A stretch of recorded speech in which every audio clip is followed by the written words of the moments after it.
Right, it's been ages since I made a video, so I'm just going to smash through this quick for some notes. Just so I can remind myself. Okay, school was awesome. Pavel and Veronica, and Ishka, absolutely awesome. Really generous, really welcoming. David fixed our Switch, so we now got Mario Kart. Green shelling someone, no better feeling. Um, yeah, school was absolutely epic. I'd love to have gone to school or taught in school like that. Pavel went to see a school with no rules. That was weird to hear about. Like the teachers didn't have to teach; they just sat in a room. Kids could wander into class, didn't have to go into class, just sat on their phone. And this is like a private school as well. People are paying for this from like 5 to 15. I don't think Pavel was very impressed, but yeah, I can't imagine that being a good idea. But that wasn't the school we went to anyway. Yeah, school we went to, real family kind of atmosphere. I mean, how many schools do the kids turn up to a teacher's barbecue? Do you know what I mean? Anyway, talking about the barbecue, they cooked on sticks, just made a fire in the middle of this play park. And then we went to collect some wood, and the kids are on this embankment, and it was a proper steep hill. I'm losing my footing, and they're just, yeah, collecting sticks for the fire, and then they were just left to their own devices. We're talking 6-year-old, these kids, some of them 7, something like that, just cooking on a stick over the fire. Kind of supervised, kind of unsupervised, kind of just really nice. Relax, like make their own mistakes. You know, like one of the kids burnt his bottom of his trousers. Yeah, just really sweet that they can make mistakes and learn from. What else did I put? Yeah, and then we drove to the Hungarian border. En route, one of the doors for the panels, the cupboards underneath, flew open, doing 60 mile an hour down the motorway. Yeah, that panel had already come off in my hands at one point, so had that gone flying off and hit someone's windscreen, I could have been a spot of bother, but fortunately it didn't. It was just kind of flapping in the wind, so having to stop on the hard shoulder, that wasn't much fun. Got to Hungarian border, hand over the documents. The guy says you can have 2 hours. 2 hours? Yeah, I'm thinking he's got it wrong. Maybe 2 months, whatever. He says no, 2 hours. Google Translate, no, 2 hours. I'm like, you can't be right. You can't even have dinner in 2 hours. What are you talking about? I can only have 2 hours in Hungary. So all the time these truck drivers are coming in, getting 10 days, whatever. I'm like, give me 10 days like him. No, you can have 2 hours because you're a camper. Over like 3.5 tons. I'm like, what? So we rang Fiona's friend, who's Hungarian. She gets on the phone for 10 minutes, blah blah blah. Gets back on the phone, she says, yeah, you can have 2 hours, but you can renew it every 2 hours, but it's 25 quid. I'm thinking, 300 quid a day? Well, that doesn't make sense. Anyway, cut long story short, we rang this lady at the farm, Francie, never met her at this point, and says, listen, I don't know what's going on, but we can't get in the country, they're only going to give us 2 hours, we're going to have to go all the way around Croatia, all that kind of, and she then gets in touch with her assistant, who gets in touch with some government kind of authority, gets the information, it's 2 hours just on the road for the toll, so we wouldn't have to pay while we're on the farm. But even then, the toll system's stupid, right? Because you have to set a distance of where you're going and the time scale. So you've got 2 hours and you set wherever you're trying to get to. But you can't, if I'm setting off tomorrow, I can't book it today. I've got to do it as I set off, which just encourages you to drive as fast as you can. Absolutely stupid system. And that's the only thing wrong with Hungary. Well, that and the fact it's got no management, but I'll get on to that. Anyway, so we turned up at his farm, Francie, Christoph and Rosie, really lovely family. Only went for a few days, ended up staying a month, met their brothers, their sister, their parents, really sweet place. They've got like 20 horses, half a dozen sheep, half a dozen goats, chickens, like proper little farm. I don't like horses, never have. They kind of scare me, so there was an opportunity to learn to ride, but I kind of realised very early on that horses and me are not we're never going to be compatible. I wanted to kind of learn to ride, so that if we got an opportunity in future in our travels to go on a trek or something on horses, I could go, but it doesn't interest me. I'd rather be on a motorbike. But anyway, they very kindly took us to this horse show, this Mongolian horse show, which was incredible. It was in this like valley underneath the mountain, and I always kind of thought horses were easy to ride. You know, I've worked in bookies and that, and you watch them just sitting on a horse, hitting it, going fast. You think that's not too difficult. You just sit on it and hold on. No man, horses are scared of the shadows, they're scared of the sunlight, they're scared of the wind, they're scared of light, they're scared of everything. They're so skittish. But these went to this horse show, and these Mongolians are doing handstands and all sorts of stuff, acrobatics on these horses, pretty impressive. And then went for a nice meal afterwards. Went swimming as well, went to this hotel, this like spa, nice thermal bath, thermal swimming pool, and there was like 3 or 4 pools, outdoor bit as well, a bit like Doncaster Dome. But this thermal pool in the middle was like 40 degrees, really nice. Went for a buffet afterwards, but we went to the swimming pool and decided if we were going to go down there, one of the slides to get into the pool first. So we sent off, we climbed the stairs, sent the 9-year-old down first, Rosie, no problem, sent Christoph down, no problem, sent Fiona down, no problems, I go down last. Get to the bottom, there's a bit of a commotion going on. What's going on? Turns out when Fiona had gone down the slide, she got in like a tumble at the bottom. I don't know how she managed it. I'm pretty much drowned. Lifeguard was about to dive in, had second thoughts because they were wearing shorts and t-shirt, so she had to be rescued by one of the other patrons. Kind of funny. It was a nice, kind of scary start. I think it shook up Rosie a little bit. She didn't want to go on the slides afterwards. But yeah, drowning in a swimming pool. What else have we got? Yeah, so worked on the farm. Just cleaned out stables every morning basically for a couple of hours. It was kind of cool. Christoph's like a machine. He's doing up this house. One day he asked me to give him a hand digging this well. So he's digging like a 6-foot hole in thick, heavy clay, and he's just launching this clay by a spadeful into these wheelbarrows. And I've got 2 wheelbarrows that I'm moving around like 20 metres, and I can't move the wheelbarrows quick enough. He's like a machine, man. Proper works hard. And Rosie, the little kid, God, she was so sweet. Didn't really speak a lot of English, but we used to play cards with her and board games and stuff on an evening. And she was learning quite a bit of English. She was making a real effort. It was really nice. She knocked on the bus one day and said, you know, can we play? I'm like, yeah, cool. You know, a lot of kids, they call themselves outdoor kids. You know, this kid's an outdoor kid, right? So I says, right, do you want to play on the VR? Do you want to play cards, whatever? She's like, no, I want to go in the forest. Okay, right. She takes me through this forest, across this river. We took the dog and whatnot.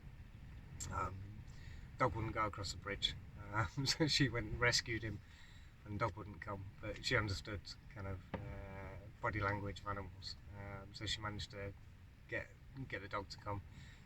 But I'm too old for building dens in the forest, but it was really good fun. Went to a barbecue with Eric and Emma.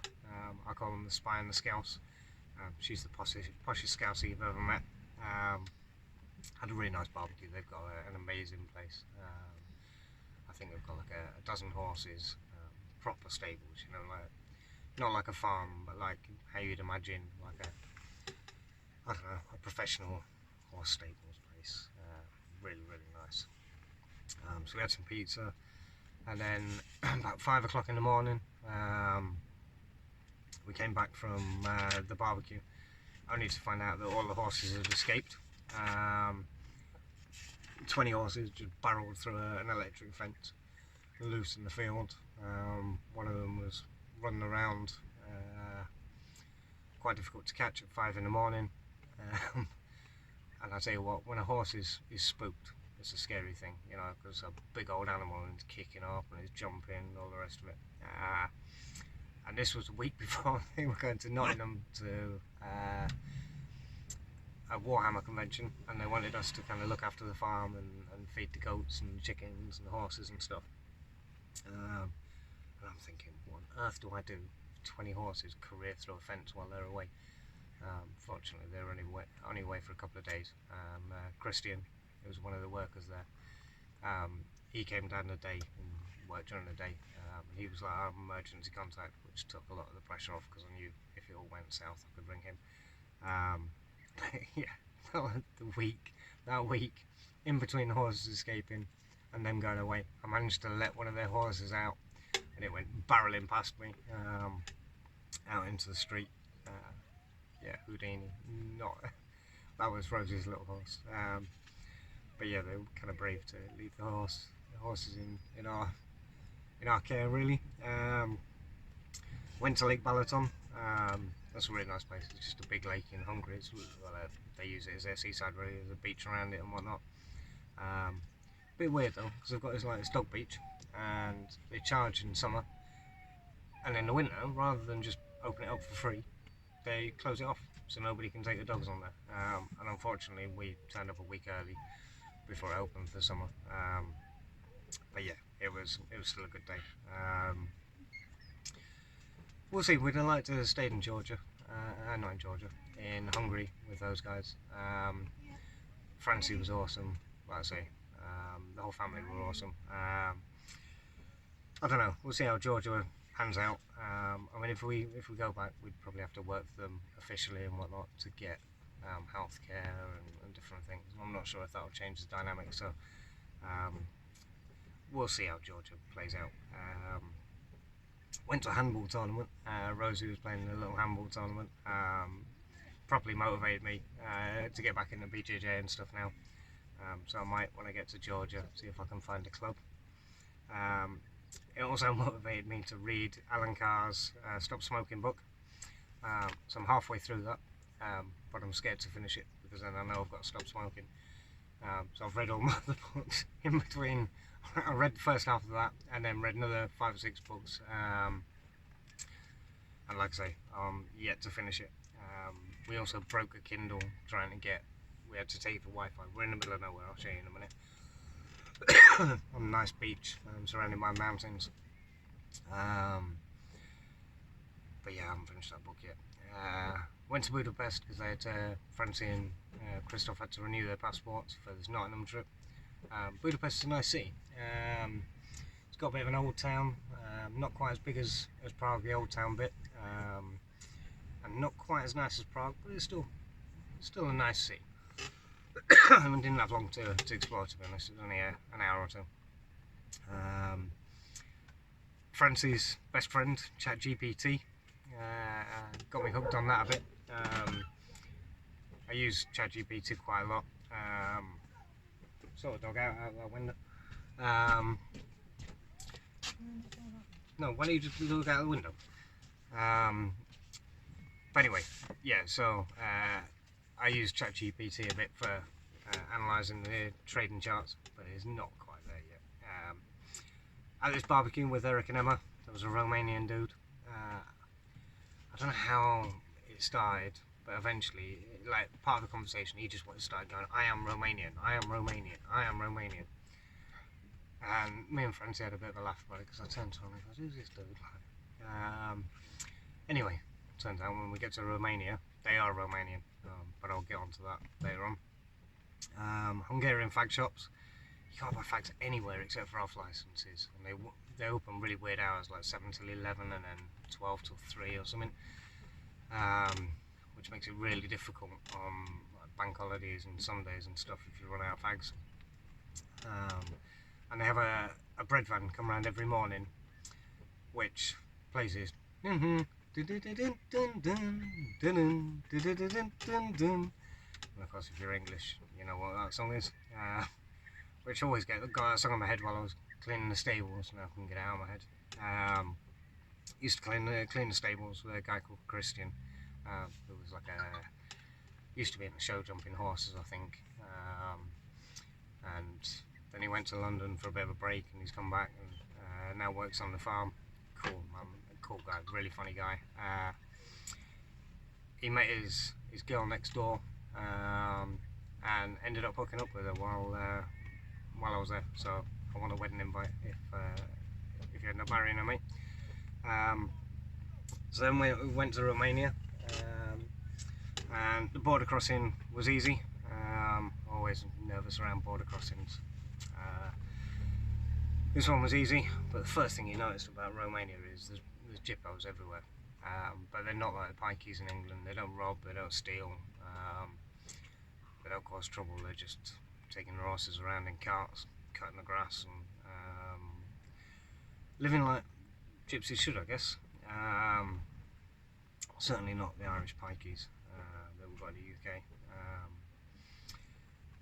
Tolls are cheap in Romania, 58 quid I think it was, for a month, but the roads are shit, so yeah, swings and roundabouts. Hungarian roads were good, but the toll system was possibly the worst I've ever seen. I mean, it just made no sense. Then we moved on from just over the border in Romania to this car park, big car park, like double the size of Armley car park, and it turned out it was like a bit of a boy racer kind of hangout, and it's double the space of the Armley car park, massive car park, nothing in it except for us, and the kids decided they were going to park all their cars around us, like 4 or 5 cars. I think they thought we were kind of rich or famous or both. Everyone kind of does, because we've got a big motorhome, which is unusual, and we're not working. So everyone's like, oh, you must be millionaires, all this. So I think they were hoping that if they partied and put the music on the stuff, it'd entice us out, and then they could find out a bit about us. But in the next end, I just stayed in the bus and kind of looked out the window. Yeah, so we ended up at Dan's house, parked outside. During there, we needed to get some methotrexate sent over from the UK, so we ordered that, paid 15 quid, I think my mum did, and 2 weeks, still didn't turn up, so we left. But to be honest, we would have left after 2 days had we not been waiting on this medication. We really should have organised the medication when we were in Hungary, but we didn't. Romanian music, man, God. Didn't really hear much music in Hungary because Christoph and Francie are into their heavy metal. Yeah, but crazy clown music. I mean, like the type of music you'd put on a fail video on the internet. Really weird, and it's really repetitive. Sounds like the same songs just playing over and over and over again. Yeah, so that brings me on. We've now visited kind of 9 countries, I think it is, and I guess your opinion of a country depends on the people you meet, you know. So I'll preface this to say we met a nice mechanic. I rang this enduro place, and I was like, listen, can't get the bike started. It's been in the back of the bus for 3 or 4 months. Can you get it started? He's like, I'm really busy, blah blah blah. Another man rang him. He said, I'm really busy. But anyway, he turned up at 7:30 at night, laid the bike on its side, got a bit of petrol, just loose, and then jumped it off the car. But rather than put it on the battery, just put the screwdriver straight to the spark plug. Bang, thing started. So that was nice. Yeah, so the Dutch, reserved but relaxed, right? The Germans, reserved but unfriendly. The Czechs, they're amazing, but they've got no mountains. The Hungarians are friendly. They're a bit like the Czechs, but they're more kind of rural, farmer-like, not quite as developed. Haven't spent their European money quite as well, I don't think, as the Czechs. And the Romanians are just arseholes, man. They're just negative and introverted, and insular. They're just absolute pricks. And unfortunately, I don't think I'll stay in touch with Dan, because I got the impression he was just jealous of our happiness. I think he's just got hate in his heart. Just everything with him is an argument. He's always right, even when he's wrong. You know, I mean, the Balkans aren't Eastern Europe. Israel's in Europe because of the Eurovision song contest, and you can turn 200 quid into 8k because Keir Starmer says the investment's good, not understanding fake, deep fake videos and stuff. Just a bloody nightmare to be around. I mean, to sum it all, not a single person, not anyone we've met, even if we've spent a lot of time or a little time with them. We went into this kebab shop and I asked him to help us with a menu, and he wouldn't, you know. And you're like, what? Just because he didn't want a kebab. And everybody else, every single other person would have helped us. So that was quite sad, really. And to be honest, he's deeply religious and he's so judgmental. He's got hate in his heart and he's going to end up a bitter man. But yeah, that's just generally religious people, isn't it? They're the most judgmental, ignorant, bigoted people I have come across in my life have been religious, because they just sit on their moral high perch and just look down on the rest of society. Not good. Right, Kenny. So let me just turn the camera around because